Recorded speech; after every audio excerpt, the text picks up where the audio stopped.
We are discussing about the IGBT today. Here, the IGBT is the short form of the insulated gate bipolar transistor. It is a three-terminal semiconductor switching device that can be used for fast switching with high efficiency in many types of electronic devices. These devices are mostly used in amplifier for switching and processing the complex wave patterns with pulse width modulation. Basically, this is the symbol of IGBT, that is collector, that is emitter, and that is gate.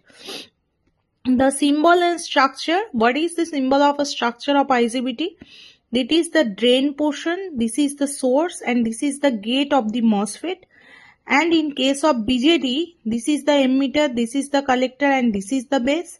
And in case of IGBT, this is the collector, emitter, and gate. The insulated gate bipolar transistor is a three-terminal semiconductor device, that is gate, collector, and emitter. Emitter and collector are associated with the conductance path, and gate terminal is associated with the control. IGBT has MOSFET-like input characteristic and power BJT-like output characteristic. So it's called as the voltage control device. Okay. Now it is the structure of the IGBT. We are known that that is the gate, collector, and emitter portion. This is N plus and N plus positive region, and this is the PP, and this is the N minus N minus. This is the load portion. This is VCC, metal, and silicon oxide. Now, in case of IGBT has three terminals attached to three different metal layers. The metal layers of the gate terminal is insulated from the semiconductor by a layer of silicon dioxide. Now, the silicon dioxide basically SiO2. IGBT is constructed with four layers of semiconductor sandwiched together, and the layer closer to the collector is the P plus substrate layer, above that is the N minus layer. This is the P plus layer, and this is above in the N minus layer, and this is the P substrate, and this is the P minus. Now, that is called the junction J2, and the junction between the N minus layer and the P layer is called the junction J1, and the structure of IGBT is shown in the figure below. Now, next slide is about the characteristic and the working. The working when the collector is at positive potential with respect to emitter, and gate also at the sufficient positive potential.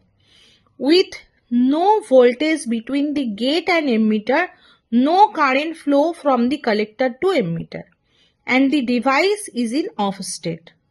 When gate is made the positive with respect to emitter by voltage Vg, a channel is formed below the gate. Now the collector region injects the electron into N minus region, and more number of electrons flow makes the device conduction. The collector current IC in IGBT constitutes of the two components, that is IE plus IH. IC is the hole current due to injected holes from the collector to drift region, and IN electron current due to injected electrons from the collector to drift region. Now this is the characteristic of IGBT in case of IC, and this is the VCF, and this is the negative portion, static IV characteristics, that is VG4, VG3, VG2, and VG1. Okay, this is the characteristic. And in case of transfer characteristic, this is the IC.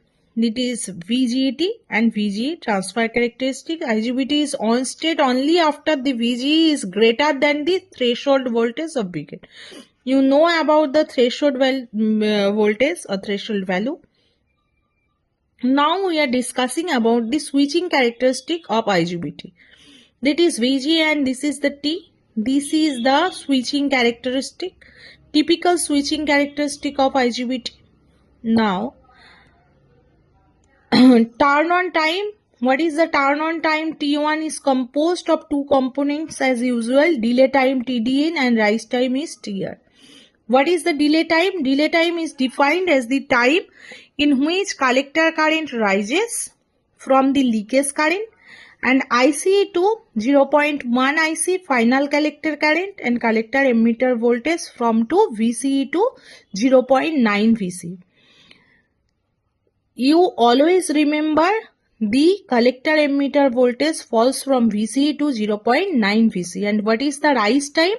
Rise time is defined as the time in which collector current rises from 0.IC to IC and the collector emitter voltage from 0.9 VC to 0.1 VC, and T1 is equal to TDN plus TR.